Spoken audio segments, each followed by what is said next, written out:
Et il y a malheureusement, il y a une certaine fierté à être colonisé par les Français qui me dégoûte deux fois de cette ville. Je vais en parler sans pourtant me mettre en danger parce que mon pays est très connu pour être les chefs des espions dans le monde.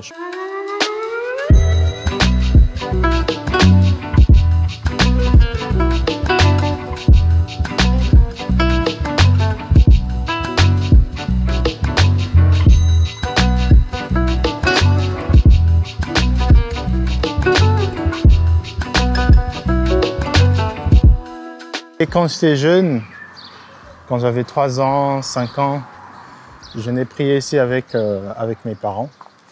Et encore une fois, comme je disais dans l'une de mes vidéos, il y a quelque chose avec les monuments, les grands monuments ici. Donc je baisse un peu pour que vous voyez comment c'est beau. Alors c'est beau, mais les gens ils ont du mal à repeindre ça parce que c'est risqué au fait. Ça fait je sais pas combien de mètres de haut. Voilà, donc je disais, il y a quelque chose avec les anciens bâtiments ici qui font que en fait tout est resté colonial en fait. Pas que les grands bâtiments, certains quartiers, par exemple, là où moi j'ai grandi, ça s'appelle le quartier chic à Bakongo. Big up si tu es de là-bas. Et quand tu vois le quartier chic, par exemple, ce sont des maisons qui datent des années 70, des années 50, après l'indépendance. Et malheureusement, il y a une certaine fierté à être colonisé par les Français qui me dégoûte deux fois de cette ville. Je vais en parler sans pourtant me mettre en danger parce que mon pays est très connu pour être les chefs des espions dans le monde. Je pense le top 3 dans le monde ou top 2 des meilleurs services de renseignement sont en Afrique centrale. Donc on va arrêter de faire le malin, on va arrêter de faire le touriste qui croit tout comprendre. On va se protéger parce que j'ai de la famille ici. Allez, on va s'asseoir et on va parler tranquillement d'histoire. Donc je disais, il y a une fierté un peu dégoûtante de certaines personnes d'avoir été colonisées par des Français. Limite, on s'en vante un peu. Il y a une espèce de « ouais, mais nous, on est colonisés par les Français, on parle mieux que vous, le français ». Et ça, c'est souvent en faisant référence aux Congolais de Kinshasa, qui ont été eux aussi colonisés par les Belges, qui ont un français, une prononciation assez différente que la nôtre.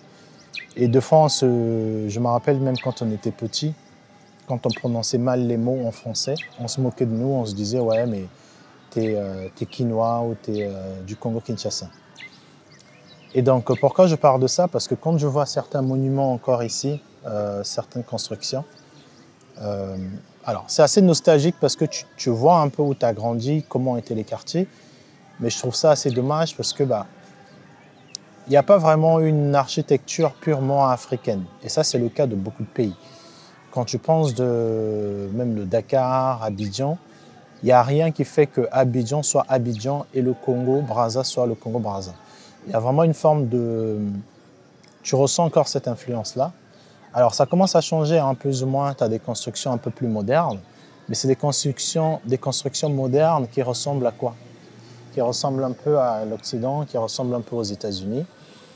Alors que sur place, par exemple, un truc tout bête, je ne sais pas si je vous montrais tout à l'heure, il y a des briques ici, c'est des briques rouges que les Chinois sont venus faire. Alors je vais vous expliquer pourquoi les Chinois l'ont fait, ou d'ailleurs pourquoi ces briques-là sont à la mode maintenant. Parce que ce sont des briques qui sont mélangées avec... nous ici on a la chance d'avoir, je vais essayer de vous mettre l'image, on a la chance d'avoir le fleuve, en tout cas le fleuve Congo, on a aussi vers Kinshasa, tu as des gros cailloux, c'est la cataracte, tu as des gros cailloux au Djoué. Donc c'est grâce à ces cailloux-là que certaines personnes utilisent pour faire le béton armé, par exemple, ou pour faire, je vais vous montrer la cathédrale aussi, non, la basilique de Sainte-Anne, qui est très très très belle, très bien construite. Et donc ce que les Chinois ont fait tout simplement, ils se sont rendus compte que Au lieu de faire des briques avec du sable, parce qu'on a du sable de partout, hein, vous voyez, ce qu'ils ont fait, ils ont tout simplement pris les résidus de casse de ce rocher-là, qui est un peu rougeâtre, rouge bordeaux marron. Ils ont juste pris les résidus de ce rocher-là, ils ont écrasé parce que ils ont des machines. Et donc, ils ont fait des briques qui sont vendues plus chères que les briques locales qui étaient faites à base du ciment et du sable. Alors, il y a aussi des gens qui font des briques avec du gravier. Hein. Il y en a des gens qui le faisaient avant, mais pas à grande échelle comme le font les Chinois maintenant. Donc aujourd'hui, quand tu vois des appartements, par exemple, je ne sais pas si vous pouvez voir là-bas, cette maison-là, elle est construite avec ces briques rouges-là. Et la majorité des maisons ici maintenant sont construites avec ces briques. Alors, on parle bien d'un pays qui a de l'argile, de la terre rouge et du ciment. D'accord? Donc, on est incapable de se dire que on va le faire et on va le vendre à grande échelle. Alors, je comprends parce qu'il n'y a pas assez de soutien et c'est encore ça le problème. Quand le Chinois arrive dans un pays comme le nôtre, il se rend compte que il y a des gros cailloux au fait qui peuvent être bien exploités, mieux exploités que nous. Nous, ce qu'on faisait généralement, je vais vous montrer si j'arrive à voir. Ce qu'on faisait généralement, c'est qu'on cassait les gros cailloux, souvent manuellement. Et oui, on cassait ça manuellement avec des gros marteaux et on vendait ça à des gens qui voulaient en faire. Vous voyez, souvent, chez nous, il y a des murs. Par exemple, on met du ciment quand il est encore frais et on vient poser des morceaux de cailloux rouges dessus. C'est la seule manière vraiment qu'on exploitait ces cailloux-là. Il existe peut-être d'autres, hein, mais celle qu'on voyait, c'était vraiment ça. Et aujourd'hui, les Chinois sont arrivés, ils ont construit, ils ont fait ces briques-là et qui sont beaucoup plus durables, bien sûr, parce que, voilà. Donc voilà, ce que je trouve un peu dommage, c'est pas que le cas de Brazzaville, mais c'est un peu toutes les villes, c'est que il y a encore beaucoup cette glorification du colon, hein, bien sûr. Hein, il y a encore toutes les rues de De Gaulle, Savorgnan et tout le reste. Alors, je sais que la priorité des Congolais, c'est pas ça. Ça, il faut aussi le savoir. Il faut savoir que nos priorités en Occident ne sont pas les priorités ici. Peut-être que nous, en Martinique ou en France métropolitaine, en France hexagonale, pardon, on dit plus métropolitaine, on dit hexagonale. En France hexagonale, ça dérange à beaucoup de Noirs, d'Afro-descendants d'avoir encore des vestiges qui portent des noms des anciens colonisateurs ou des personnes qui ont écrit le Code noir et tout le reste. Mais ici, ce n'est pas leur priorité parce que les gens ont comme priorité de déjà se soucier de leur ventre, tout simplement. Hein. Qu'est-ce qu'ils vont manger aujourd'hui? Qu'est-ce qu'ils vont donner à leurs enfants? Donc d'avoir un monument qui s'appelle Pierre Savonando Brazza ou De Gaulle ou Nicolas Sarkozy ou j'en sais qui d'autre, ça ne les dérange pas autant parce que ça n'impacte pas encore leur quotidien. En tout cas, selon certains. Moi, je pense que c'est important d'avoir un gros monument avec le nom de quelqu'un qui a défendu ce pays. Je pense que pour les enfants, c'est important, mais bon, je comprends aussi que ça ne soit pas une priorité ici parce qu'il y a des vraies priorités. Okay? Donc voilà, pour toutes ces personnes qui souhaitent voyager ici, se dire que je veux voir le côté un peu atypique de Brazzaville, il faut s'éloigner un peu de la ville, il faut aller un peu dans les villages, là vous allez retrouver cette pureté du Congo, quoi. On en trouve un peu vite fait dans la ville, mais voilà, c'est très soit colonial ou soit très modernisé à la Dubaï. Voilà.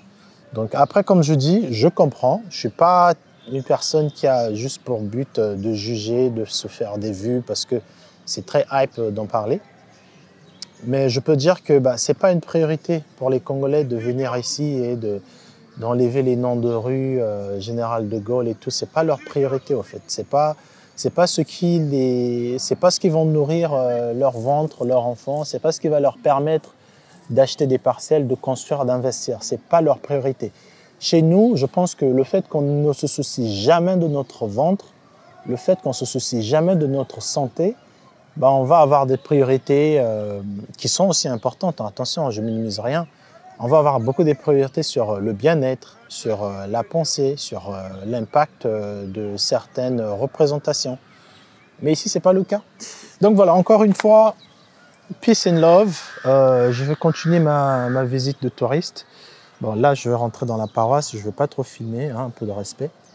Donc, respectez les codes, s'il vous plaît. Ne soyez pas comme ces touristes qui arrivent, qui se mettent à filmer tout le monde sans demander. Ne jetez pas les trucs dans la rue, même si c'est sale. Moi, ça m'énerve, regarde. Les beignets que j'ai mangés tout à l'heure, j'ai toujours mes papiers. Et c'est comme ça qu'on reconnaît les mbenguistes, comme on dit. Quand tu es un mbenguiste et que tu manges, bah, quand on voit un mec dans la rue qui se balade avec des écorces de bananes ou de fruits ou même des bouteilles en plastique, direct, on te craint. On sait que tu n'habites pas ici. C'est bien. Écoute, au moins pour une fois, je peux être fier de dire que j'habite pas ici parce que je porte les poubelles sur moi. Donc on se retrouve sur une autre vidéo. Encore abonnez-vous parce que je vais faire un méga des vidéos pour vous éduquer sur le Congo-Brazzaville. Ciao.